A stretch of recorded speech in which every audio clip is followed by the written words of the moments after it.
Hai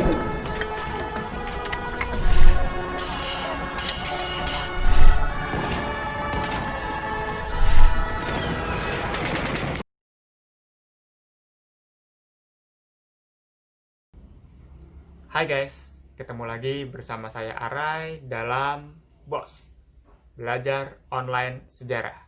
Karena sejarah itu menyenangkan. Nah, di channel YouTube ini, kalian akan mendapatkan banyak informasi seputar sejarah. Di sini juga tentunya kalian bisa belajar sejarah. Jadi, kalau kalian menyukai channel YouTube ini, jangan lupa untuk subscribe dan like setiap videonya. Langsung aja guys, apa yang akan kalian pelajari hari ini dan informasi apa yang akan kalian dapat pada hari ini? Langsung saja, simak video berikut ini, tonton terus sampai habis.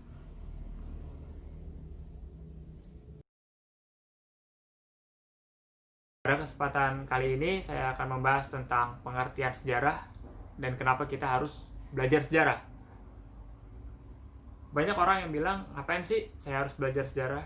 Apa gunanya saya belajar sejarah? Toh, sejarah itu udah lewat.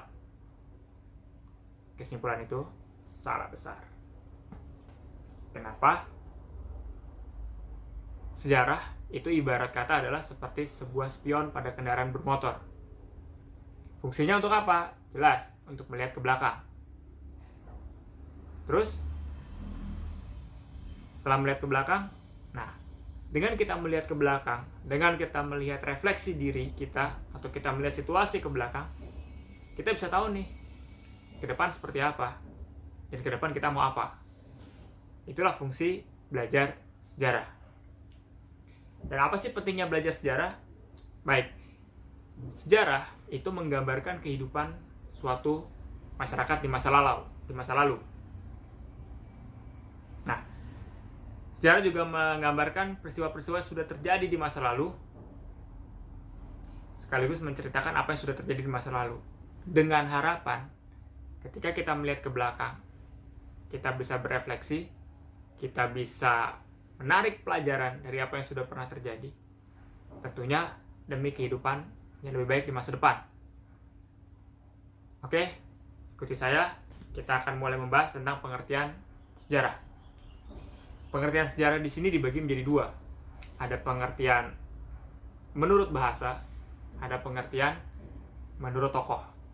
Kita akan membahas dulu pengertian sejarah menurut bahasa. Sejarah dalam bahasa Arab disebut juga dengan syajaratun, yang artinya adalah pohon, atau sajarah anasyab, yang berarti artinya pohon silsilah. Dalam bahasa Inggris, sejarah disebut juga history, yang artinya cerita. Cerita-cerita tentang masa lalu tentunya.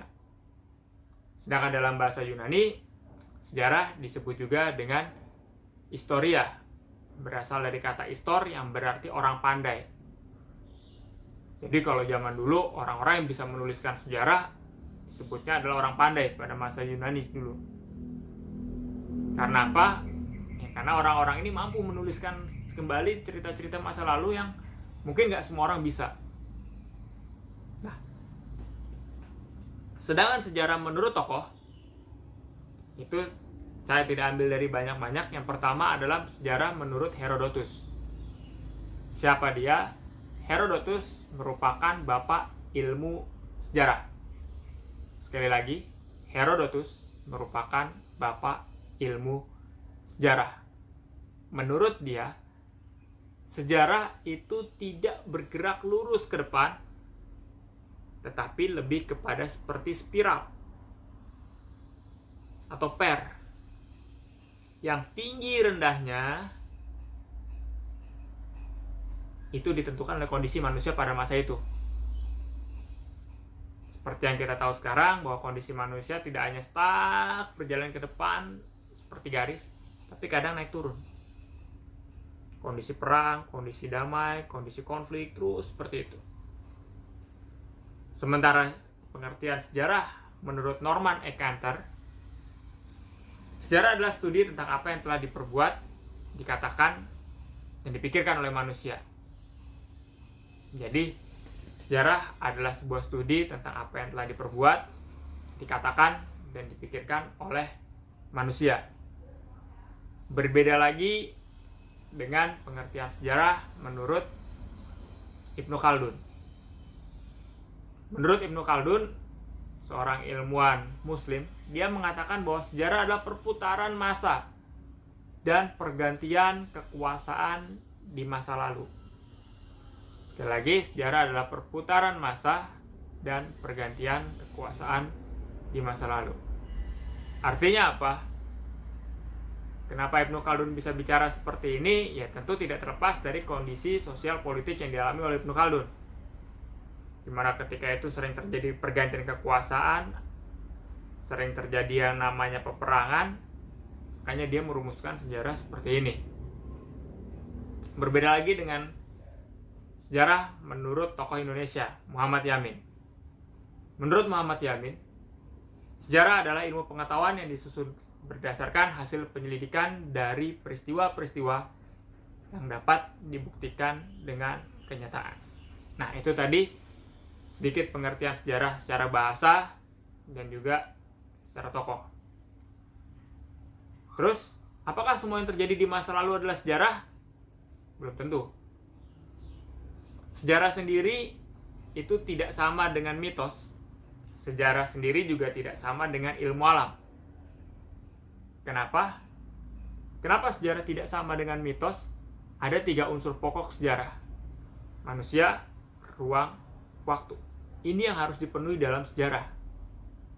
Manusia sebagai penggeraknya, ruang sebagai tempat di mana peristiwa itu terjadi, dan waktu yang menunjukkan kapan peristiwa itu terjadi. Ketika 3 unsur pokok ini tidak bisa kita penuhi, maka itu bukan sejarah. Seperti contoh, mengapa sejarah tidak sama dengan mitos? Sama-sama menceritakan masa lalu, tapi sejarah itu memiliki 3 faktor utama tadi, sementara mitos tidak. Terkadang cerita mitos itu berkaitan dengan dewa-dewi atau manusia setengah dewa. Hal-hal yang tidak masuk akal. Mitos sama-sama menceritakan masa lalu, tapi terkadang tempatnya tidak jelas di mana. Sejarah harus bisa diterima dengan logika. Kemudian kenapa sejarah tidak sama dengan ilmu alam? Tentu bukan karena sejarah itu IPS, ilmu alam IPA, tidak. Ada penjelasan yang lebih ilmiah kenapa sejarah tidak sama dengan ilmu alam. Dalam sejarah itu tidak ada yang pasti. Semua hanya taraf kemungkinan. Sementara dalam ilmu alam itu dipukul rata dalam sebuah kepastian. Contoh, siapa yang di sini pernah merebus air? Apa hasilnya? Tentunya ketika kita merebus air itu mendidih dan akan menjadi uap. Siapa yang pernah memanaskan sebuah besi? Apa hasilnya? Ketika besi dipanaskan, maka akan memuai. Ini berlaku di seluruh dunia, berlaku di seluruh tempat. Dimanapun kalian berada, ketika air dipanaskan, air akan mendidih dan menjadi uap. Di semua tempat sama. Ketika kalian memanaskan besi, maka besi itu akan memuai. Berlaku di sebuah tempat sama. Sejarah, ketika kita bicara tentang kemerdekaan, dengan kata yang sama, kemerdekaan Indonesia, kemerdekaan Malaysia, kemerdekaan Amerika, atau kemerdekaan di negara manapun, tidak sama. Entah faktor latar belakangnya maupun prosesnya. Lalu, kita akan lanjut lagi materi kita. Sejarah itu memiliki banyak penggolongan. Yang pertama adalah sejarah sebagai peristiwa. Sejarah sebagai peristiwa disebut juga sejarah objektif. Kenapa dibilang sejarah objektif? Karena sejarah sebagai peristiwa hanya satu kali terjadi dan tidak pernah terjadi lagi. Apa artinya?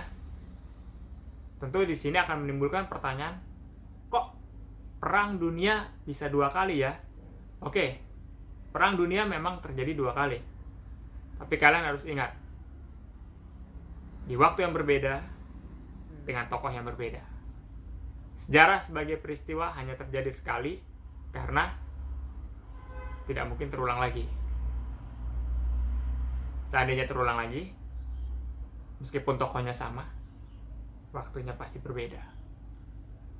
Jadi sejarah sebagai peristiwa disebut juga sejarah objektif karena hanya terjadi sekali, unik, dan tidak bisa dilebih-lebihkan maupun dikurang-kurangkan. Sebaliknya, sejarah sebagai kisah. Sejarah sebagai kisah di sini disebut juga dengan sejarah subjektif, kebalikan dari sejarah sebagai peristiwa. Kenapa? Karena sejarah sebagai kisah itu hanya sebatas cerita, hanya sebatas tutur kata. Ya, kalian tahu sendiri, sebagai sebuah cerita tentu tergantung siapa orang yang menceritakannya. Sebagai sebuah cerita, sejarah bisa dilebih-lebihkan, bisa dikurang-kurangkan, sehingga disebut juga dengan sejarah subjektif.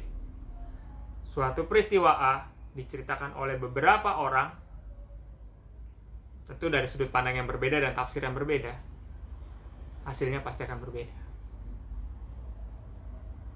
Kemudian, sejarah sebagai ilmu. Sejarah sebagai ilmu ini lebih dikenal dengan penelitian sejarah. Jadi sejarah sebagai ilmu ini lebih dikenal dengan istilah penelitian sejarah. Sejarah sebagai ilmu sendiri mengandung 5 unsur pokok.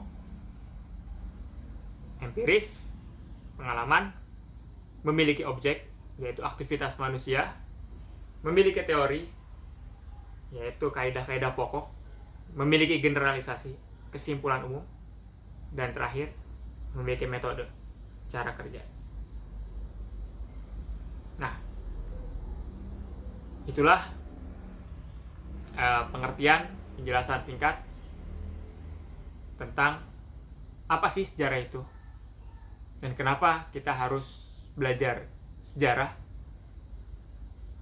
Sampai ketemu lagi dalam video-video selanjutnya.